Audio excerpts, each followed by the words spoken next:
जो मिले हयात खिज़र मुझे और उसे मैं सर्फ़ सना करूं, तेरा शुक्र फिर भी अदा ना हो, तेरा शुक्र कैसे अदा करूं। तेरे लुत्फ़ की कोई हद नहीं, गिनूं किस तरह के अदद नहीं, नहीं कोई तेरे सिवा मेरा, किसे याद तेरे सिवा करूं। तेरे दर पे खम रहे सर मेरा, तेरी रहमतों पे गुज़र मेरा, मैं कहा करूं तू सुना करे, तू दिया करे मैं लिया करूं।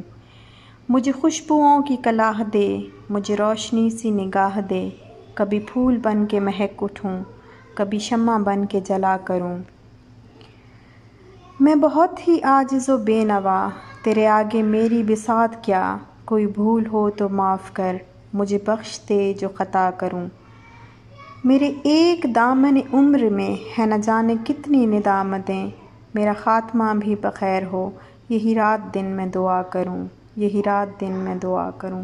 आमीन या रब्बुल आलमीन। अस्सलामुअलैकुम, कैसे हैं आप? उम्मीद है सब ठीक ठाक होंगे और अपने अपने घरों में खुश और आबाद होंगे। अल्लाह ताला आप लोगों को खुश रखे, आबाद रखे और हर तरह की नागहानी आफ़तों, मुसीबतों और बलाओं से आपको महफूज रखे। आमीन सुमा आमीन।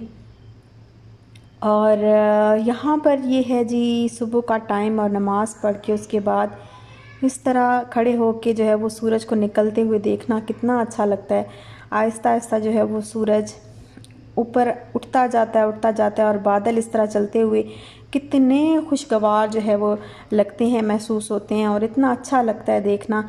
अल्लाह ताला की कुदरत को देखना, अल्लाह ताला की शान को देखना, किस तरीके से वो सूरज को जो है वो तुलू करता है, फिर उसको गुरूब करता है और इसी तरीके से जो है वो जो दुनिया का निज़ाम है वो चलाता रहता है, रात को दिन में और दिन को रात में बदलता रहता है। खैर यहाँ पर जी शाम का टाइम था और इफ्तारी का टाइम होने वाला था, तो मैंने कहा पहले स्टोव को जो है वो क्लीन कर लेती हूँ, क्योंकि स्टोव जो है काफ़ी दिन से गंदा पड़ा हुआ था और इसको साफ़ करने का मुझे बिल्कुल भी टाइम नहीं मिल रहा था। और यहाँ पर बस मैंने साफ़ तो इसको कर लिया था, लेकिन मसला क्या हुआ कि जब मैंने फ़ॉइल एक्चुअली मैं चेंज करना चाह रही थी, तो फिर फ़ॉइल जब उठाती हूँ तो नीचे से एक दफ़ा मैं जो वो मेरे पास जिफ है उसके साथ ना एक दफ़ा क्लीन कर लेती हूँ। तो ये अच्छा, इस स्टोव के बारे में ना काफ़ी सारी मेरी सिस्टर्स ने मुझसे पूछा है कि कौन सा मॉडल है और किस ब्रांड का है, तो मुझे नहीं पता ये किस ब्रांड का है। ब्रांड तो मैंने देखा ही नहीं, देखने की ज़हमत ही नहीं गवारा की, क्योंकि ये हमें जो है जो इस घर का ऑनर है उसने हमें दिया था और ये सेकंड हैंड है, ये न्यू नहीं था। तो जब ये हमारे पास आया था तो इसकी हालत जो है वो काफ़ी नासाज थी, तो इसको फिर मैंने साफ़ सुथरा किया और इसका ओवन अभी भी ख़राब पड़ा। खैर ओवन तो हम एलपीजी पे चला भी नहीं सकते, तो एलपीजी या दूसरी जो गैस होती है ना सिलेंडर वाली, वो है हमारे पास, दूसरी सुई गैस नहीं है, तो फिर उस पे एलपीजी पे ये जो सिलेंडर ये जो ओवन होता है ना ये नहीं चला सकते हम। तो वो फिर उन्होंने एहतियातन जो है इसके ऊपर आप देखते होंगे कि वो टेप जो है अच्छी तरीके से वो लगा के ओवन के बटन्स पे लगा के चले गए कि गलती से भी नहीं खुलना चाहिए, नहीं तो ये बहुत ज़्यादा डेंजरस जो है वो साबित हो सकता है। अच्छा, यहाँ पर मैंने गोश्त जो है वो निकाल के रख दिया है और ताकि वो डीफ्रोस्ट हो जाए। और ये देखें, ये फिर मुझे कमेंट आना शुरू हो जाएंगे कि आपने ना कैसे, ये देखें किस तरीके से आपने घर को रखा हुआ है, साफ़ नहीं करती। तो ये कुछ ऐसा है कि ये जेल लगाते हैं और फिर सीमेंट लगा हुआ था और जेल, तो उस वजह से वो बिल्कुल भी रब नहीं होता, उसको रब कर करके मैं थक गई हूँ, वो बिल्कुल रिमूव नहीं होता। और ये देखें यहाँ पर ये बिल्कुल साफ़ सुथरा है, बस वो सिंक के सामने जो है वो इस तरीके से उन्होंने कोई चीज़ लगाई हुई है। ये देखें यहाँ पर ना बहुत ज़्यादा मैंने इसको रगड़ रगड़ के साफ़ करने की कोशिश की है, लेकिन ये नहीं होता और अब मेरे में हिम्मत भी नहीं है। ये इसको ना मज़बूत करने के लिए, सिंक को मज़बूत करने के लिए और बिल्कुल अच्छे तरीके से फिक्स करने के लिए उन्होंने कोई जेल टाइप की कोई चीज़ इस जगह पे और सीमेंट जो है दोनों मिला के वो लगाए हुए। और बस अभी बनाऊंगी इफ्तारी। और ये रात कल जो है आलू मटर बनाए थे और थोड़े से बचे हुए हैं, तो अभी आटा गूंद के रख दूँगी, क्योंकि फिर सहरी में जो है ये आलू मटर ही खा लेंगे। और यहाँ पर था जी दूध, मैंने कहा मैं बॉईल कर लूँ, तो दूध जो है वो 2 दिन हो गए, 2-3 दिन हो गए, 2-3 बार जो है वो हमारा ख़राब हो जाता है। हम वो ला के देते हैं और फिर हम उसको बॉईल करते हैं तो ख़राब हो जाता है, पता नहीं क्या मसला है। तो समझ नहीं आती। बॉयल भी कर लेती हूँ, तो बॉयल करने के बाद जब मैं उसको फ्रिज में रखती हूँ तो पता नहीं, या तो फ्रिज में कोई ऐसी चीज़ है जिसकी स्मेल से जो है वो ख़राब हो जाता है, या फिर दूध तो ठीक आता है, लेकिन फ्रिज में जब रखती हूँ ना फिर वो ख़राब हो जाता है। और यहाँ पर इशाल की जो है वो आज फरमाइश थी, इशाल की भी फरमाइश थी और उसके बाबा की भी, कि आज हमने बिरयानी खानी है और हमारे लिए आज जो है वो अच्छा सा कोई मीठा भी बनना चाहिए। तो फिर मैंने कहा चलो ठीक है, मैं बिरयानी बना देती हूँ, क्योंकि इशाल जो है वो राइस बड़े शौक़ से खा लेती है। तो मीठे में मुझे समझ नहीं आ रही थी पहले, तो फिर मैंने कहा कि चलो यही मैं बस कस्टर्ड जो है वो बना देती हूँ और अच्छा सा जो है वो ज़रा इसको थोड़ा सा, मैंगो भी था घर पे और मैंगो वाला कस्टर्ड भी था, तो फिर मैंने कहा ये मैंगो वाला कस्टर्ड जो है वो इसकी लेयर वगैरह लगा के ना तो ज़रा अच्छा सा डेकोरेट करके जो है वो बना देती हूँ, तो मेरी बेटी जो है वो खुश हो जाएगी। और बस यहाँ पर इस तरह एक लेयर कस्टर्ड की डालूँगी, फिर उसके ऊपर केक थोड़ा सा मैंने क्रश करके रखा हुआ है और साथ में मैंने मैंगो की एक लेयर लगा दूँगी, तो ये बड़ा मज़े का जो है वो डेज़र्ट बन जाएगा। और पिछली मेरी वीडियो पे मुझे एक कमेंट आया था कि आप, जिसमें मैंने आपको अपनी ईद की जो है वो शॉपिंग मैंने शो की है, तो शॉपिंग नहीं, ईद की जो मेरी तैयारी है, मतलब जो सारा कुछ, उसमें सारा कुछ ही तकरीबन पुराना ही है, पिछले साल वाला ही है। और कोई कपड़े भी जो लिए थे मैंने वो इस सोच के साथ नहीं लिए थे कि मैं ईद पे भी यही पहनूंगी, लेकिन अब हालात इस तरह के हो गए हैं कि शॉपिंग वगैरह हमने नहीं करनी, तो फिर मैंने कहा कि चलो यही वाले कपड़े जो है ये नए हैं तो यही पहन लूँगी मैं, वरना मेरी बेटी के भी वही पिछले साल के और मेरे हस्बैंड के भी पिछले साल के, और चीज़ें भी सारी चूड़ियाँ वगैरह सब कुछ पिछले साल का ही है। तो वो मैंने शेयर किया, तो उस पर मुझे एक कमेंट आया, फरजाना अंजुम नाम की एक सिस्टर अच्छे कमेंट करती हैं, कभी उनका बुरा कमेंट मैंने नहीं देखा। तो उन्होंने बस, मैं इसलिए नहीं शेयर कर रही कि मुझे बुरा लगा, मैं जस्ट अपना पॉइंट ऑफ व्यू जो है वो मैं आपके सामने रखना चाहती हूँ कि उन्होंने मुझे कहा कि मस्जिदों पे ताले लगे हुए हैं और आप जो है वो कपड़ा पहनेंगी, तो ऐसी जो है वो कोई बात नहीं है कि मस्जिदों पे ताले हों तो जो है वो हम कपड़े ना पहने। और दूसरी बात ये कि यहाँ पे कोई ऐसा मसला नहीं है कि मस्जिदों को ताले लगे हुए हों। हाँ, मस्जिदों में रश आप नहीं कर सकते, आप मस्जिदों में अजान भी होती है, मस्जिद में इमाम साहब जो है वो नमाज भी पढ़ाते हैं, 2 से 3 बंदे जो है वो नमाज़ पढ़ने के लिए भी जाते हैं, आप मस्जिद में नमाज़ पढ़ने भी जा सकते हैं। हाँ, ये है कि आप रश नहीं कर सकते बहुत ज़्यादा, जिस तरह बिल्कुल मस्जिदें जो है वो खिंचाखच भर जाया करती थी रमज़ान में तरावी के लिए, और वो उस तरीके से आप नहीं कर सकते। लेकिन मस्जिद पे ताला नहीं है, और अगर ये बीमारी है, ये वबा है, तो इसका ये मतलब नहीं है कि हम उसमें जो है वो सोग मनाने बैठ जाएंगे। अल्लाह ताला माफ़ करे कि हम बिल्कुल ईद ही नहीं मनाएंगे और अल्लाह का शुक्र भी नहीं अदा करेंगे, और हम जो है वो बस ना कपड़े पहनेंगे ना पुराने कपड़ों में बस ऐसे ही फिरते रहेंगे। वो ईद का दिन, ईद का क्या मतलब है? ईद का मतलब ये है कि हम जो 30 दिन के रोज़े रखते हैं, 29 दिन के होते हैं या 30 दिन के होते हैं, उन रोज़ों के बदले में अल्लाह ताला जो है वो उस इबादत के बदले में अल्लाह ताला ईद हमें इनाम देते हैं।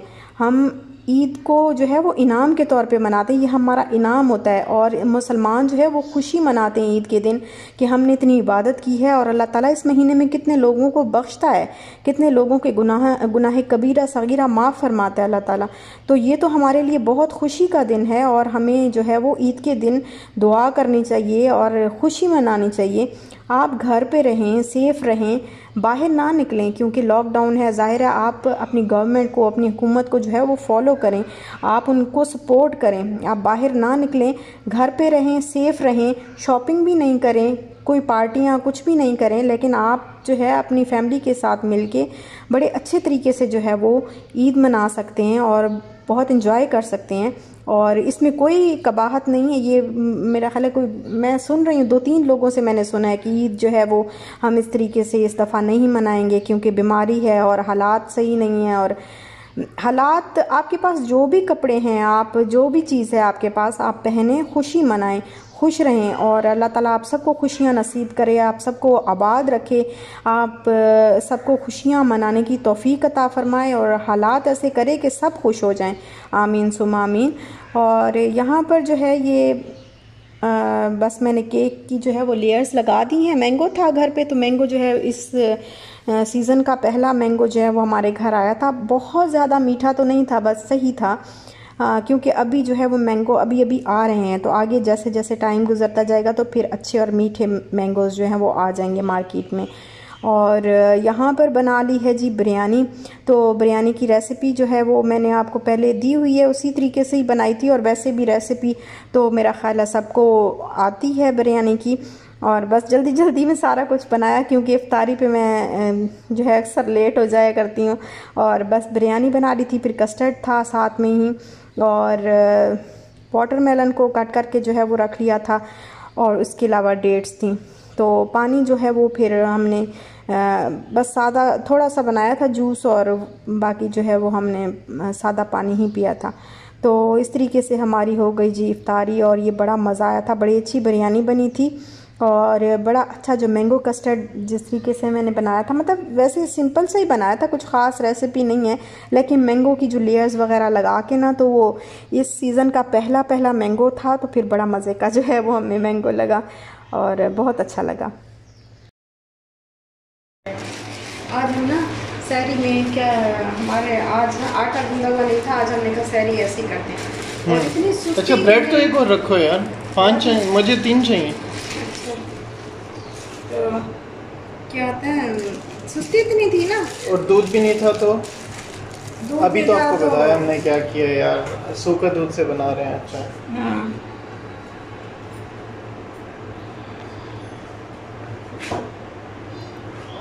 और ये सैंडविच और ये अंडा इस तरह। अच्छा मैं आपको बताऊं, मुझे याद आ रहा था आज वैसे कि ना हॉस्टल में हमारी कैसे जो है वो सहरी होती थी। हाँ हॉस्टल में तो सहरी का और ही वो। हाँ, एक तो अंकल जो है ना, वो अंकल जो कुक होते थे ना, हमारे हॉस्टल के जो कुक थे ना, तो वो आके हमें उठाते थे। अच्छा उठाते वो लोग होते थे। हाँ, उठाना उनकी मतलब जिम्मेदारी तो नहीं होती थी, लेकिन फिर भी वो क्या कहते हैं, फीस सबीलिल्लाह जो है वो उठा देते थे। और फीस सबीलिल्लाह के करने के चक्कर में वो ऐसे उठाते थे कि मतलब हमारे जो रूम्स थे ना, उनके पीछे करके सरगोदा के हॉस्टल में, सरगोदा वाली तो गई होगी जो भी मुझे सरगोदा से देख रहे हैं ना, हाँ। तो उनको पता होगा कि सरगोदा चांदनी चौक का जो कॉलेज है उसका हॉस्टल कैसा है।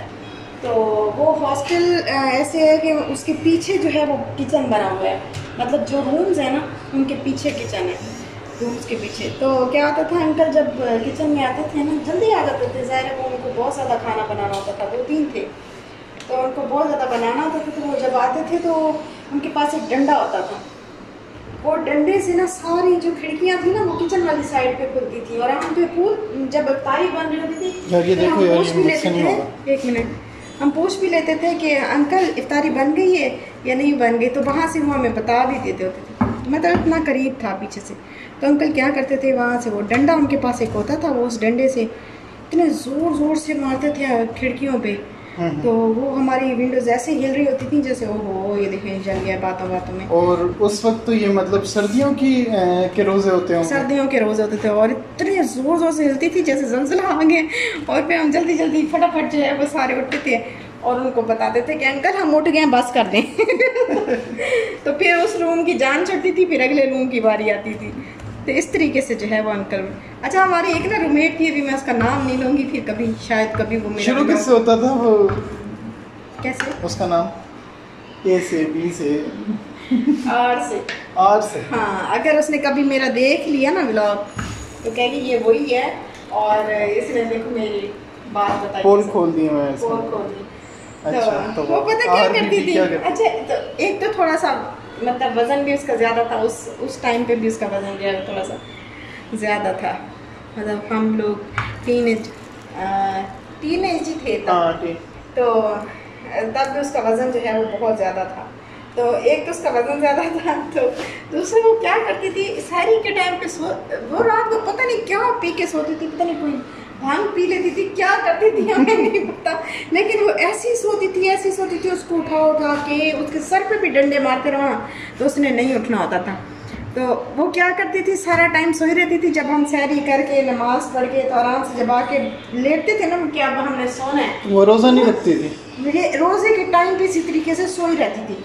और जब हम सारा कुछ करके आके जब हम अब हमारा इरादा होता था कि अब हमने सोना है बस, तो तब वो उठती थी, उठ के हाथ मुँह धो के ब्रश करके और वो जो उसका हिस्से का खाना पड़ा होता था वो फिर उठाती थी और खा के तो फिर कहती थी कि अब मेरा रोज़ा हो गया। तो हम उसको कहते थे तुम कैसे रोज़ा रखती हो? तो उसके वो आगे से उसका जवाब ये होता था कि ना मेरे अम्मी अबू कहते हैं कुछ नहीं होता, इस तरह रोज़ा हो जाता है, वो इस तरह तंग नहीं करते मुझे जिस तरह तुम लोग तंग करती हो। अच्छा जी, हमारी जो है वो सहरी तो हो गई है बंद और अब हम लोग जो है हो गई है बंद।